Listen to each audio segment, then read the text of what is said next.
Hey everyone, welcome back to another dividend investing video. Now, right now, real estate investment trusts, or REITs, have been seriously hit hard. Many are now sitting at all-time lows. I think it's a wonderful time for dividend growth investors to add to their REIT positions, and I'm seeing a lot of you doing exactly this. Today's video, we're doing something a little bit different. What I have here is about 20 of the most popular REITs on the market, voted on by you all. And I'm going to go through this list and provide a ranking for each and every one of these companies. So we have a lot of REITs to cover, so let's just get right into it. I'm Nick, and this is the Dividend Growth Income channel. Thank you for joining me today. I'm not a financial advisor or guru. I'm just a regular guy who wants to share my love of dividend growth investing and building financial independence with passive income. If you could, please do me a favor, smash the like button and subscribe to keep up with future videos. This helps us out more than you can imagine with the algorithm, so we can bring you more quality dividend investing content. And one more thing, guys. Today's video is being recorded on the 1-year anniversary of our first ever video, marking 1 year of the Dividend Growth Income channel.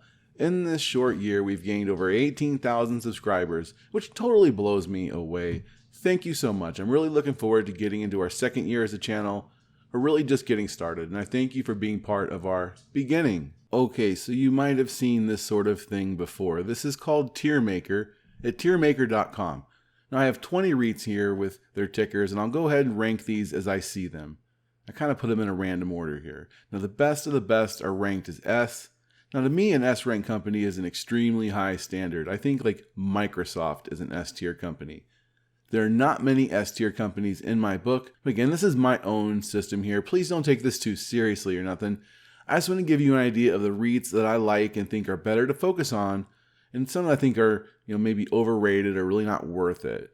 And I think it's really a good time to do this with this entire sector on discount. And if you guys do like this video, I can also look at other sectors in the market and rank stocks accordingly like this as well. So just something to think about. So to give you an idea of the things that I'm looking at here and ranking these, I want to see dividend growth, obviously, but more important is we want to see a growth of adjusted funds from operations per share. This needs to grow every year as well in order for the dividend to grow. Otherwise, this is not sustainable.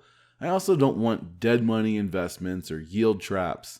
I want a dividend that is not in danger of being cut, and these are things I look for in a REIT investment. So let's start with the most popular REIT. That is Realty Income, ticker O, the monthly dividend company. I'm going to put them in the A tier. I own this one myself. The reliability almost makes me want to make them an S tier company. They are a dividend aristocrat, but their dividend growth is a bit on the slower side, and the returns over the last 10 years, they're about half of what the S&P 500 has brought back. And that's not necessarily the goal for every REIT investment, but it is what it is there. And they are about as reliable as it gets. That's why I think O is an A tier REIT. And it's one that just about every dividend investor has some exposure to. Their rents with their 99% occupancy rate. Next, we have Simon Property Group, ticker SPG. Now, like these guys are in retail. They're the largest owners of malls in the United States. They have some fantastic properties, but you have to question the long-term growth potential of a company like this in the age of Amazon. So despite the lovely properties, this is a D-ranked tier stock in my book. The 10-year AFFO per share growth is a measly 16%. The dividend had to be cut in 2020. I'm just not interested in owning this one. Malls are not the future. Okay, next we have CubeSmart, ticker CUBE. This is in the self-storage space with double-digit dividend growth, 10-year total returns that beat the market, and a 10-year AFFO per share growth of 214%. This is a really solid REIT, and I own it myself. I'm going to put this in the B tier because they did cut their dividend back in the last recession. Otherwise, it would go up in the A tier. But lots more growth potential for this one. I think the risks outweigh the downside here. The risk being that the rents don't get paid for places like this when budgets tighten. It's a very legit concern to keep in mind. But they're an excellent run company, just in a somewhat shaky space.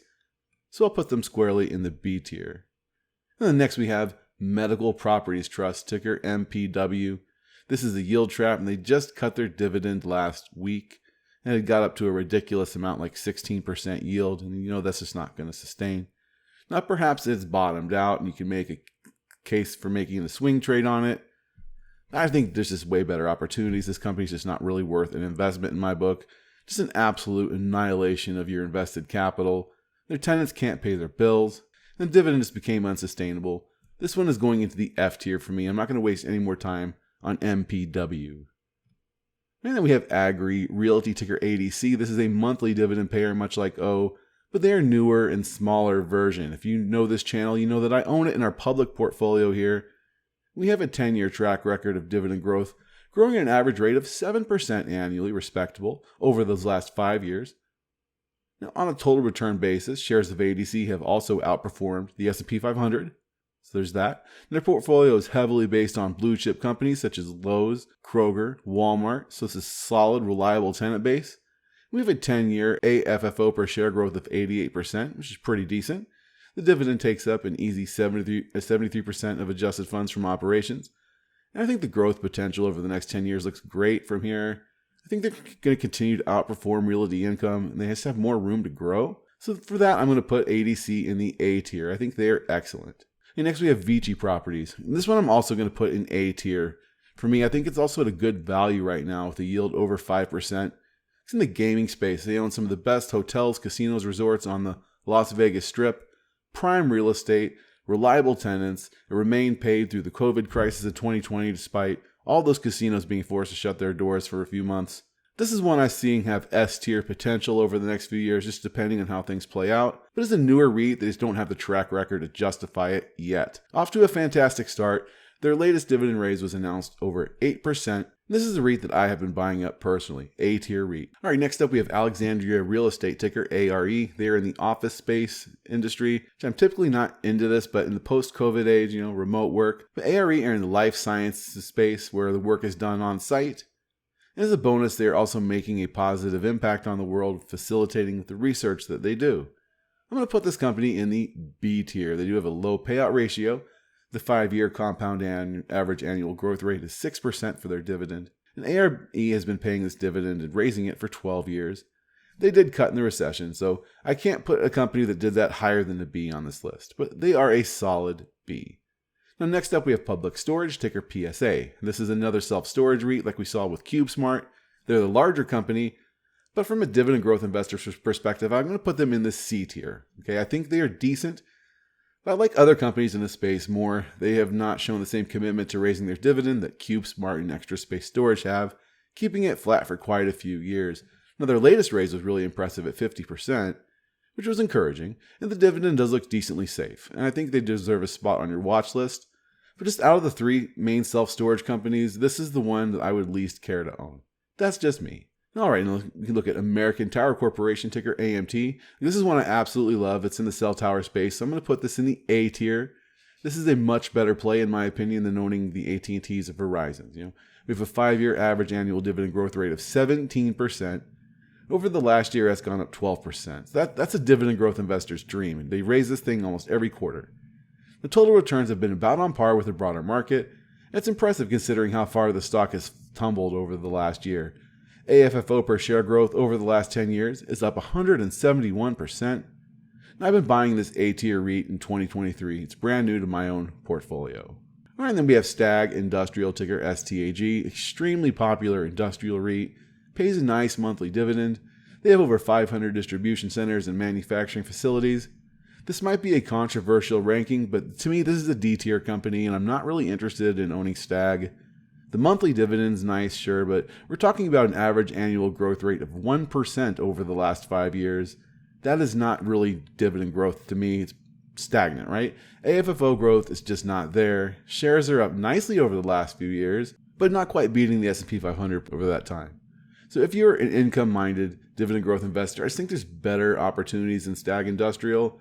It's one of the few REITs in this space right now that also looks maybe a little overvalued, so I'm definitely not recommending Stag. All right, then we have DLR, Digital Realty Trust. This is a data center REIT, providing data center and co-location solutions. It's a decent company. They do a lot of things right. Unlike most REITs, this one is also sitting closer to its 52-week high today.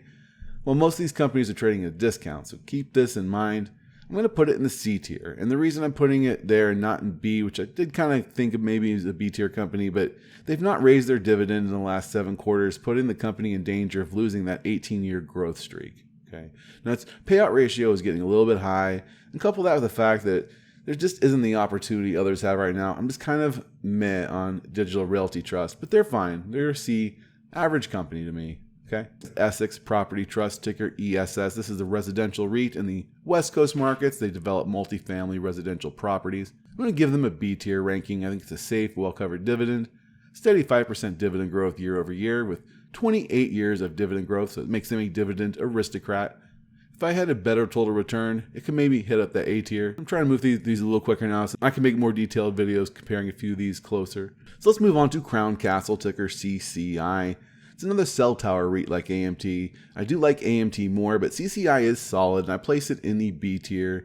AMT is superior from a dividend growth perspective and AFFO per share growth perspective.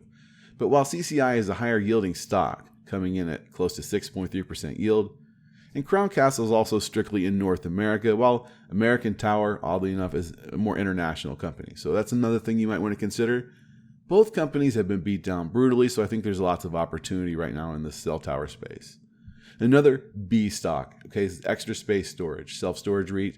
It's the third self-storage company we're looking at. It has the most aggressive dividend growth and AFFO per share growth out of the three, and also the highest 10-year total return, a whopping 340%.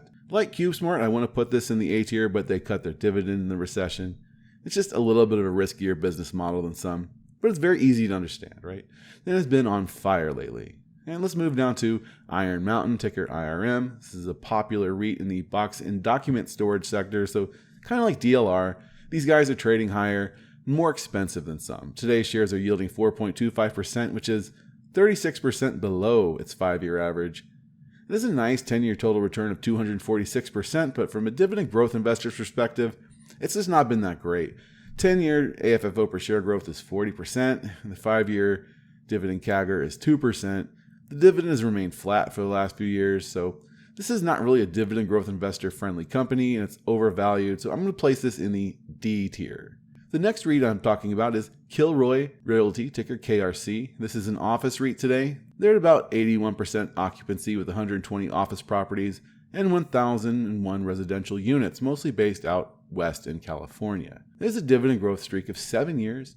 The dividend was cut in the recession, and the dividend growth is on the slower side, and the dividend has not really recovered to its level prior to that 2008 recession. And in terms of your invested capital, we have a 10-year total return of minus 26%. So it's been a terrible investment. Look, for office REITs, for me, we're going with Alexandria. I really have no interest in this one, so I'm just going to place it in the D tier. Maybe it's not a bad candidate for a turnaround and make some money on, but I just don't see the future in these office REITs really as an investment. And here's one more popular one. It's WP Carey, ticker WPC. It's a diversified REIT, and they have some commercial real estate, and they also have 85 self-storage properties across the United States and Western Europe. I find this one a bit underwhelming when compared to its peers, although I know it's very popular and reliable. I'm going to put it in the C tier. Dividend growth is nominal. It's like 1%. It does have a 24-year track record of growing the dividend, and a 10-year AFFO per share growth is 29%. That's just not really conducive to steady, solid dividend raises, which is why it's just been kind of underwhelming. The dividend is nice at 6.65% yield, and it is reasonably reliable, so I'll give it a C. It's a decent company. We have a couple more here. One more retailer, that's NNN REIT, ticker NNN. Now they feature a 38-year track record of dividend growth, quite impressive. Dividend growth is slower compared to its peers O and definitely ADC, but solid and dependable with a heck of a track record, so this one will go in the B tier. I'm definitely owning O and ADC over this one, however. And finally, we have Prologis, ticker PLD, a $113 billion market cap industrial REIT. I would own this one over Stag any day. While they did cut the dividend in the 2008 recession, it's been growing fast in recent years, and on average over 12% over the last 5 years. And they do a lot of online fulfillment, solid total return and price growth, and AFFO per share growth, so I'm going to put this one in the B tier. So if I look at these, you have the A's and B's. These are the ones I want to own. C's are decent enough if you believe in them. And D's and F's I just think are not really worth owning, at least as a dividend investor, although that's not to say money can't be made there.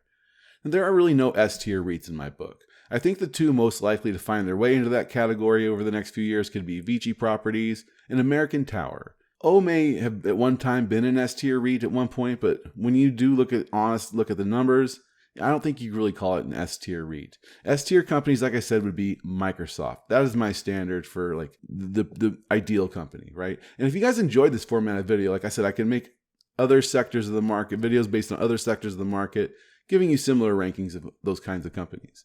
It's an interesting idea, so let's see how this does. I want to thank you all for sticking around. Again, 1 year of the channel, we're just getting started. Videos are going to be a little sporadic over the next couple of weeks, but we're going to close out the last few months of the year with a ton of fresh content, some great ideas, so make sure you're subscribed for that. Have a wonderful day, and until next time, keep investing.